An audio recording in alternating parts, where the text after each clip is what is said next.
शादी के बाद रीना की अपने ससुराल में पहली रात थी। फूलों से सजे कमरे में रीना को बैठाकर सब चले गए। 15 मिनट बाद ही गौरव भी आ गया। जैसे ही गौरव पास आया, रीना बेड से उठ खड़ी हुई और गुस्से से पैर पटकती सोफे पर जाकर बैठ गई। गौरव ने पूछा, इस गुस्से का कारण? तो रीना फट पड़ी, बोली, आपको बीवी नहीं दहेज चाहिए था। अब उस पैसे के साथ ही रहिए। आपके जैसे आदमी को मैं अपना पति नहीं मानती। और गुस्से में वो सोफे पर ही सो गई। उसका गुस्सा देख गौरव ने कुछ बोलना ठीक नहीं समझा। घर में बहुत से रिश्तेदार आए थे, सबके सामने तमाशा नहीं चाहता था, इसलिए वो भी चुपचाप सो गया। अगला दिन रस्मों में और मेहमानों की विदाई में बीत गया। रीना सबसे हंसकर बात करती, बस गौरव को देखते ही चिढ़ जाती।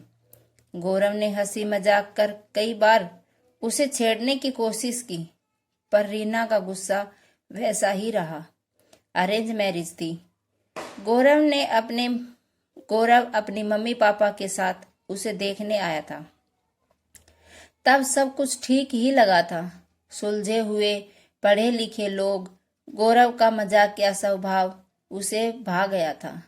रीना के ससुर जी ने रीना के पापा से कहा था, हम लेन देन में यकीन नहीं रखते, पर आप अपनी बेटी दे रहे हैं तो हम भी बदले में आपको अपना बेटा सौंपते हैं।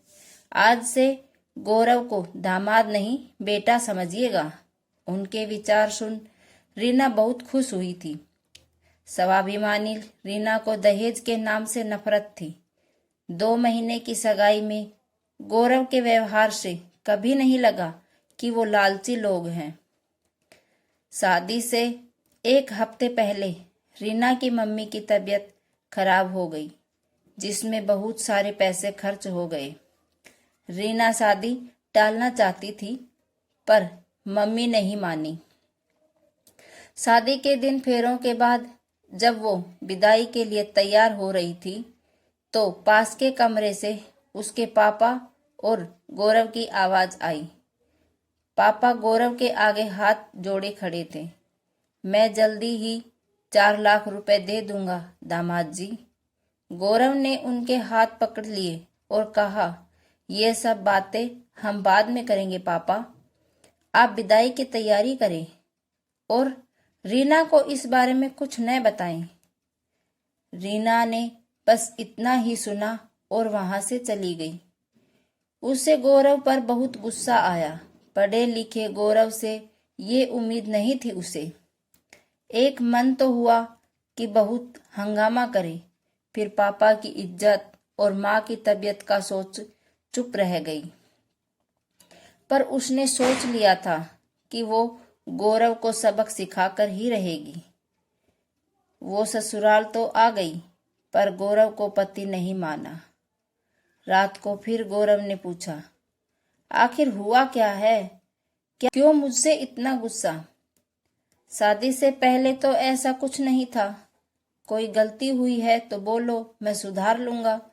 रीना बोली, बात तो ऐसे कर रहे हो जैसे कुछ पता ही ना हो। गलती तो मुझसे हुई है जो तुम्हारी असलियत नहीं समझ पाई।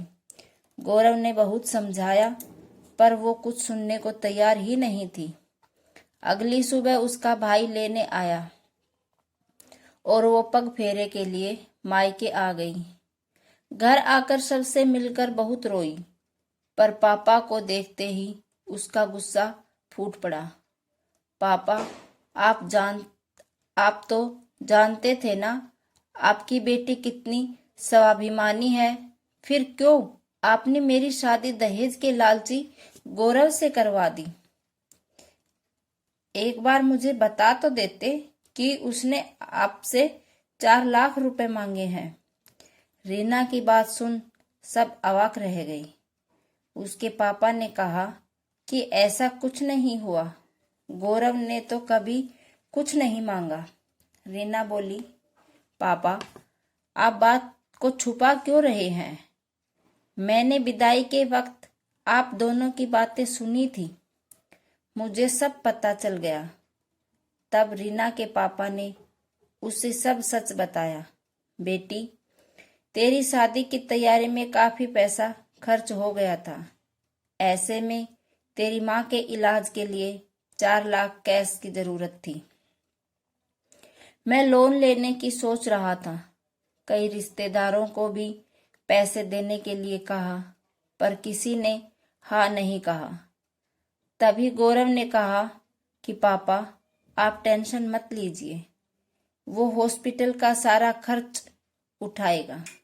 आखिर वो उसकी भी माँ है। मैंने उससे कहा कि मैं थोड़े थोड़े करके पैसे लौटा दूंगा, पर वो नहीं माना। बोला अब उन पैसों के बारे में कोई बात नहीं होगी, और तुझे ये सब बताने को भी मना किया था। वो नहीं चाहता था कि तेरे मन पर किसी तरह का बोझ हो। ये सब सुनकर रीना रो पड़ी। 2 दिन वो गौरव को दहेज के लिए भला बुरा कहती रही, पर गौरव सब कुछ सहन करता रहा। कितनी ऊंची सोच थी गौरव की। शाम को गौरव उसे लेने आया तो वो उसके साथ घर आ गई। रात को गौरव रूम में आया तो रीना बेड पर ही बैठी रही। गौरव बोला, आज सोफे पर नहीं सोना क्या? रीना बोली, नहीं। गौरव ने फिर पूछा, तो क्या आज मुझे सोफे पर सुलाने का इरादा है? रीना ने उसे सारी बात बताई और अपनी गलती के लिए माफी भी मांगी। गौरव ने उसे गले लगा लिया और शरारत से पूछा, तो फिर आज सोफा खाली ही रहेगा?